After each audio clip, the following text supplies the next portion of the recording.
नमस्कार दोस्तों, आपका इस चैनल पर स्वागत है। मैं हूं आपका होस्ट SK चौधरी और आज हम बात करने वाले हैं भगवत गीता के 10 सबसे लोकप्रिय श्लोक जिसमें समाहित है गूढ़ जीवन दर्शन। दोस्तों, अगर आप नए हैं इस चैनल पे तो चैनल को सब्सक्राइब करना ना भूलें, साथ ही बेल आइकन पर क्लिक करें ताकि सभी वीडियो आप तक सबसे पहले पहुंचे। तो बिना किसी देरी के करते हैं काम की बात। श्लोक नंबर 1।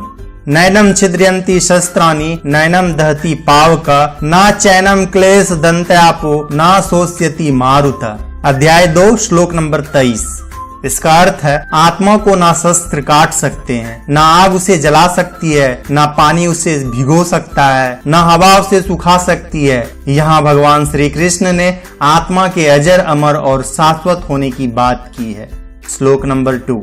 हतो वा प्राप्स्यसि स्वर्गम जित्वा वा भोक्ष्यसे महिमा तस्मात् उत्तिष्ठ कौन्तेय युद्धे कृत निश्चयाय। अध्याय 2 श्लोक नंबर 37। इस श्लोक का अर्थ है यदि तुम अर्जुन युद्ध में वीर गति को प्राप्त होते हो तो तुम्हें स्वर्ग मिलेगा और यदि विजय होते हो तो धरती का सुख भोगोगे। इसलिए उठो हे कौन्तेय और निश्चित करके युद्ध करो। यहाँ भगवान श्री कृष्ण ने वर्तमान कर्म के परिणाम की चर्चा की है। तात्पर्य यह है कि वर्तमान कर्म से श्रेष्ठ कर और कुछ नहीं है। श्लोक नंबर 3। यदा यदा हि धर्मस्य ग्लानिर्भवति भारत अभ्युत्थानं धर्मस्य तदात्मनां सृजम्याम। अध्याय 4 श्लोक नंबर 7। इस श्लोक का अर्थ है हे अर्जुन, जब जब धर्म ग्लानि यानी उसका लोप होता है और अधर्म में वृद्धि होती है तब मैं श्री कृष्ण धर्म के अभ्युत्थान के लिए स्वयं की रचना करता हूँ अर्थात अवतार लेता हूँ। श्लोक नंबर 4। परित्राणाय साधूनां विनाशाय च दुष्कृतां धर्म संस्थापनार्थ संभवामि युगे युगे। चतुर्थ अध्याय श्लोक 8। इस श्लोक का अर्थ है सज्जन पुरुषों में कल्याण के लिए और दुष्कर्मियों के विनाश के लिए और धर्म की स्थापना के लिए मैं श्री कृष्ण युगों युगों से प्रत्येक युग में जन्म लेता आया हूँ। श्लोक नंबर 5।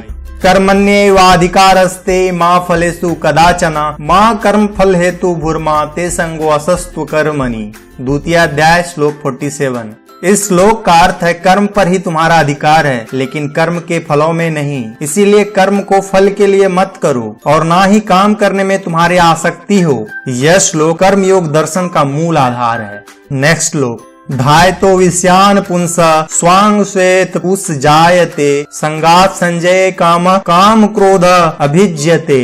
द्वितीय अध्याय श्लोक 62।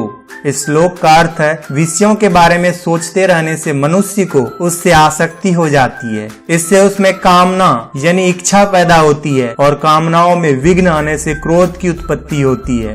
यहाँ भगवान श्री कृष्ण ने विषय शक्ति के दुष्परिणाम के बारे में बताया है। श्लोक नंबर 7। क्रोधाभक्ति सम्मोह सम्मोहात् स्मृति विभ्रमः स्मृति भ्रांसाय बुद्धिनाशो बुद्धिनाशात् प्रणश्यति। इस श्लोक का अर्थ है क्रोध से मनुष्य की मति मारी जाती है यानी मूढ़ हो जाती है, जिससे स्मृति भ्रमित हो जाती है। स्मृति भ्रम हो जाने से मनुष्य की बुद्धि नष्ट हो जाती है और बुद्धि का नाश हो जाने पर मनुष्य खुद अपना ही नाश कर बैठता है। श्लोक नंबर 8।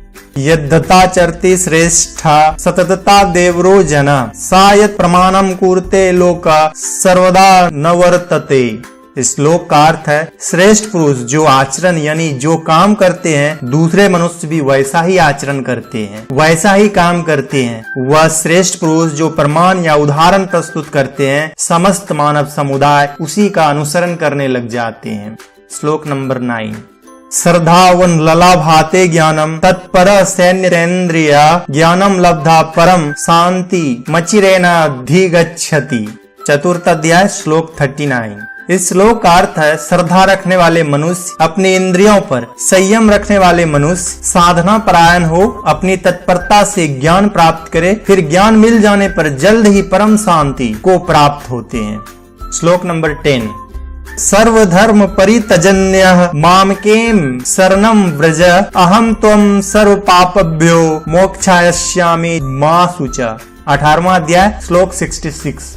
इस श्लोक का अर्थ है सभी धर्मों को त्याग कर अर्थात हर आश्रय को त्याग कर केवल मेरी शरण में आओ, मैं तुम्हें सभी पापों से मुक्ति दिला दूंगा, इसीलिए शोक मत करो। दोस्तों ये थी भगवत गीता के 10 सबसे लोकप्रिय श्लोक। दोस्तों श्लोक के उच्चारण में अगर कोई गलतियां हो गई हो तो मुझे माफ कर दीजिएगा, क्योंकि मैं कोई संस्कृत का आचार्य नहीं हूँ।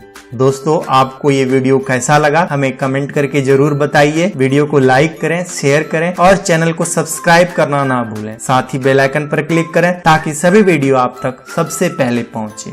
तो मिलते हैं नेक्स्ट वीडियो में, तब तक के लिए जय Shri Krishna. Thanks for watching.